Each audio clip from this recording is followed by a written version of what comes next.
अस्सलाम वालेकुम, मैं हूं शाहिद हुसैन। ये वीडियो उन लोगों के लिए ख़ास है जो ख़ास तौर पर जो बलूचिस्तान में तहरीक जारी है हक दो गवादर को ये गवादर की जो सैली पट्टी के हवाले से एक सबसे बड़ी तहरीक और एक तवील तरीन तहरीक देखी जा रही है। एहतजाजी मुजाहरे जारी हैं, बल्कि धरना भी जारी है, जिसमें ख़वातीन के साथ साथ माहीगीर भी शामिल है और मुख्तलिफ सियासी रहनुमा भी इस तहरीक को, इस धरने को ज्वाइन कर रहे हैं। इसमें मुतालबात क्या है, इन तहरीक के जो शुरा हैं और उसके बाद फिर क्या इसका रद्द-ए-अमल आ सकता है, ये सारी तफसीलात आप तक पहुंचाने के लिए मेरे साथ शफ़ी बलोच साहब मौजूद हैं, सीनियर सहाफ़ी हैं। शफ़ी बलोच साहब के साथ मैं पहले भी कई वीडियोस कर चुका हूं। ये शफ़ी भाई, हम वो चीज़ बताना चाह रहे हैं लोगों को जो आज तक कहानी समझ नहीं पा रहे, यानी कि एक तरफ़ा चीज़ें सामने आती हैं और उसके बाद फिर ये कहा जा रहा है कि बहुत बड़ी ज़्यादती हो रही है। क्या आप वहाँ पर भी गए और उसके बाद फिर आप कराची में भी माहीगीरों से बड़े टच रहते हैं, आपकी बीट में शामिल है, तो आप क्या समझते हैं कि ये जो गवादर में इतनी बड़ी तारीख जो कि 32 रोज़ से जारी है, धरना जारी है, एहतजाज हो रहा है, तो उनके बुनियादी तौर पर क्या मुतालबात हैं जो हुकूमत बलूचिस्तान जो है वो पूरे नहीं कर पा रही? हाँ जी, देखिए ग्वादर के में जो इस वक्त ग्वादर को हक दो तहरीक जो है वह बलूचिस्तान को हक दो तहरीक में ये जो है वो तब्दील हो चुकी है। और इस तहरीक के जो शुरा हैं उनका इस धरने के शुरा उनका ये मुतालबात है कि ग्वादर के जो मसाइल हैं वो अभी तक जूं की त्यों हैं। कई तरक्याती मनसूबे मुतारिफ़ कराए गए हैं, सीपे का मनसूबा, ग्वादर डेवलपमेंट्स का मनसूबा, इस तरह के, लेकिन अब तक उनके वहाँ के जो रिहायशी हैं उनके मुतालबात, उनके मसाइल अभी जूं के त्यों हैं, उनके मुतालबात अब तक जो है वो हल नहीं किया जा सके। ख़ासकर वहाँ पर डीप सी ट्रॉलर्स का मसला है और वहाँ पर तकरीबन बड़ी तादाद में जो है वो गैर मुल्की कंपनियों को, मुख्तलिफ कंपनियों को लाइसेंस दिए गए हैं जो कि डीप सी ट्रॉलर्स और वहाँ के जो मकामी माहीगीर हैं उनकी अकतलफ़ी हो रही है। और जबकि इसके अलावा वहाँ पर जो छावनियाँ हैं बड़ी तादाद में जो है वो ग्वादर और इसके अलावा इतराफ़ की बड़ी बड़ी शाहराहों में जो है वो छावनियाँ कायम की गई हैं।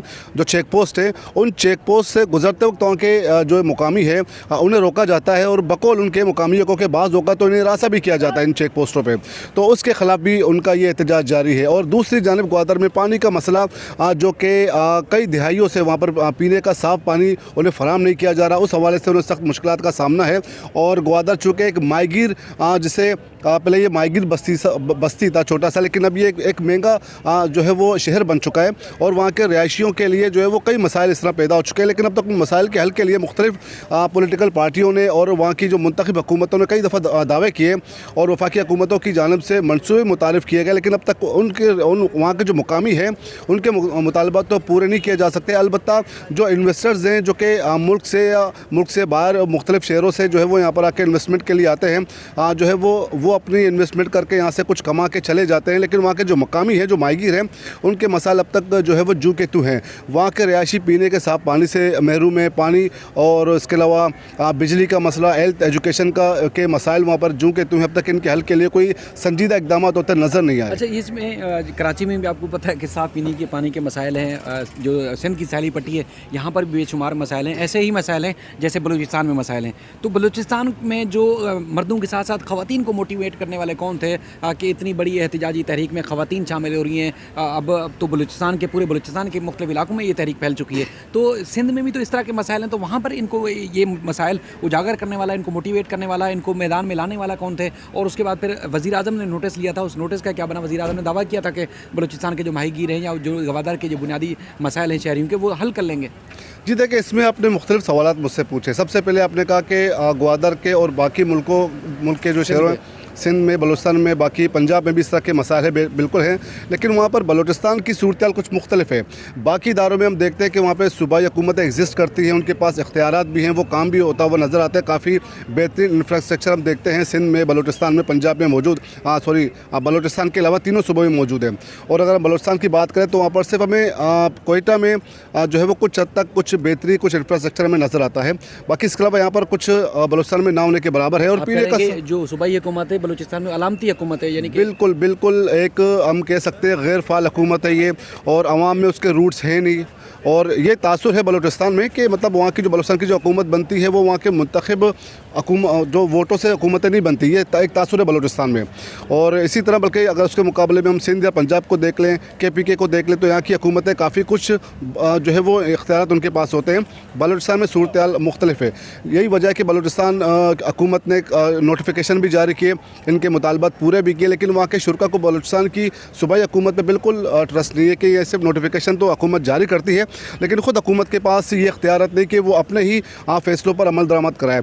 यही वजह है कि सुबह वफाकी हुकूमत को मदाखलत करना पड़ी। वफाकी हुकूमत का भी डेलीगेशन जो है वो ग्वादर पहुंचा है, उन्हें यकीन दहानी कराई है कि तमाम उनके 26 मुतालबात हैं वो पूरे कर लिए गए हैं और वहाँ के शुरा काफ़ी इससे मुतमईन नज़र आते हैं। और ख़ासकर इस मूवमेंट को जो लीड कर रहे हैं इदातुर्रहमान बलोच साहब, उनका भी बयान है कि वो इन मुतालबात से, वफाकी हुकूमत के मुतालबात से, उनकी यकीन दहानियों से वो मुतमईन है। और ये धरना जो है वो बिल्कुल अपने जो है वो अपनी कह सकते हैं कि ये कामयाब एक मूवमेंट थी जो कि कामयाबी के साथ चली है। और आपका इसमें दूसरा सवाल क्या था? आप ये जो बलूचिस्तान के साथ साथ अब क्या ये तहरीक अब इसमें ही फैल सकती है? हाँ, कि सिंध के दीगर इसमें इलाकों में? देखिए बलूचिस्तान, चूँकि आपने कहा था कि बलूचिस्तान में इतनी बड़ी तादाद में किस तरह लोग मोटिवेट हुए बाहर निकल रहे, ख़वातीन खासकर। देखिए ग्वादर की अगर हम बात करें तो ग्वादर पॉलिटिकली तौर पर वहाँ के लोग बहुत मैच्योर हैं, और बलूचिस्तान में खासकर जो मकरान बेल्ट का इलाका है और जो साहली पट्टी है, वहाँ के लोग बहुत पॉलिटिकली मैच्योर हैं, और वो वक्तन फ़वक्तन इस तरह निकलते रहें बाहर, अपनी आवाज़ जो है वो ऐवानों तक पहुँचाते रहें।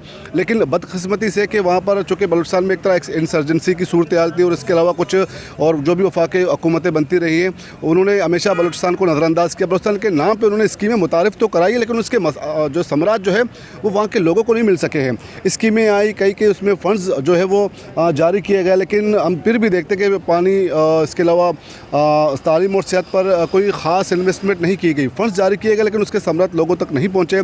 ग्राउंड रियलिटी बिल्कुल मुख्तलिफ है। हुकूमत जो है वो बाकायदा ऐलान करती है कि हमने फ़िलहाल मनसूबे दिए, फ़िलहाल फ़ंड्स रिलीज़ किए, लेकिन ग्राउंड पे कुछ होता हुआ नज़र नहीं आता। या तो वो करप्शन की नज़र होते हैं, या फिर ये सिर्फ दावे होते हैं। और दूसरी बात, वहाँ पर चूँकि मैंने कहा कि ख़वातीन भी, यूथ खासकर ग्वादर की और बलूचिस्तान की काफ़ी वो मैच्योर है पॉलिटिकली, वो अपने हक़ के लिए, जो हुकूक़ के लिए बाहर निकले हैं। और इस मूवमेंट को चूँकि पहले एक जमात इस्लामी से इदातुर्रहमान साहब का चूँकि ताल्लुक़ है, वो पहले लीड कर रहे थे, लेकिन वक्तन फ़वक्तन जो है वो मुख्तलिफ बलूचिस्तान के जो पॉलिटिकल जो फोर्सेस थे वो भी आके इसमें शामिल हो गई है। और इसके अलावा जो कि अगर ये मूवमेंट, चूँकि इसको आज 32 दिन हो चुके हैं, ये मज़ीद अगर ये तहरीक, ये मूवमेंट, ये धरना अगर जारी रहता है तो ख़ासकर कराची में और सिंध के पूरे इलाकों में, इज़ला में भी ये जो है वो मूवमेंट, ये तहरीक फैल सकती है।